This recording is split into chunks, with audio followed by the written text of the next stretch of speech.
ทักทายเซฮายสบายดีเด้อ FC User มื้อนี้ครูเอ๋เนาะอยู่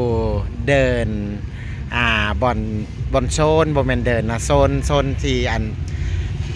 จัดให้คนมาถ่ายรูปแล้วก็พร้อมเซาสุดงามๆจากครูเอ๋และเฮาสิพาเนาะFC User นี่ไปเบิ่งเนาะการแต่งตัวเนาะของดวงดาวน้อยแดนสวรรค์ที่จะเกียมขึ้นเนาะเวทีกลางเมื่อแรกนี่เริ่มสตาร์ทโลดเริ่มเปิดฉากเปิดเวทีก็แม่นว่า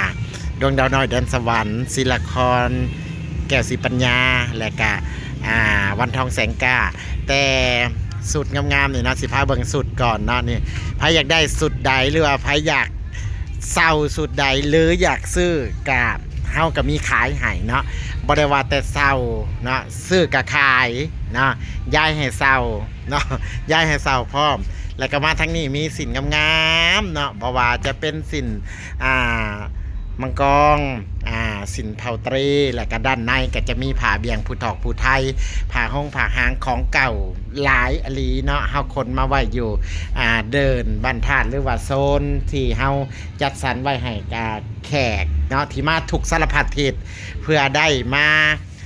เศร้าใจนี่ทั้งนี้ก็จุ่มหัวกันเข่าอยู่นี่ สาวอาสะพรบ่าวอาสะพรนี่แล้วก็มาทั้งนี้สิพามาเบิ่งเด้อนี่ก็มีสุดงามๆนี่นะก็มีเครื่องประดับโอ้ยนี่มาให้เบิ่งให้เบิ่งกะก็คือตอนนี้กำลังเมคอัพเนาะจากเจตรุกเนาะสีมือยอดเยี่ยมในการแต่งหน้าและคนที่นั่งให้แต่งก็คือดวงดาวน้อยเดือนสวรรค์โอ้ยสมงามเถอะเฮ้ยโมเว้นนี่คือโตบ่ได้เป็นแนวนี้สดนะตัวกันเมื่อแรกสิไฟใสคือจะสิไฟใสอันนี้นะวันนี้เพิ่นสิขึ้นเวทีกลางได้แต่งองค์ทรงเครื่องอันนี้ยังบ่ได้ท่านได้เต็มซ้ำยังบ่ได้50ซ้ำหาการเริ่มต้นแต่ว่างามแล้วนั่นก็ยังสวยขึ้นมาจักหน่อยนั่งใส่องค์ประกอบครบสุดบ่ว่าสินเสื้อผ้าหน้าแพรองค์ประกอบเนาะนางกะเมื่อคืนนี่นางกะไล่โซดหลักมือนี้อื่นนางก็จะไปงานต่อแต่มือนี้นางคือสวยแหงเด้อเลิศแหงสวยแหงจักหน่อยนางแกสีผู้แลนางก็จะไปขอพรโอ้ยเจตุกก็สวยเด้อสวยแหงสวยเป๊ะสวยปังอลังการงานสร้าง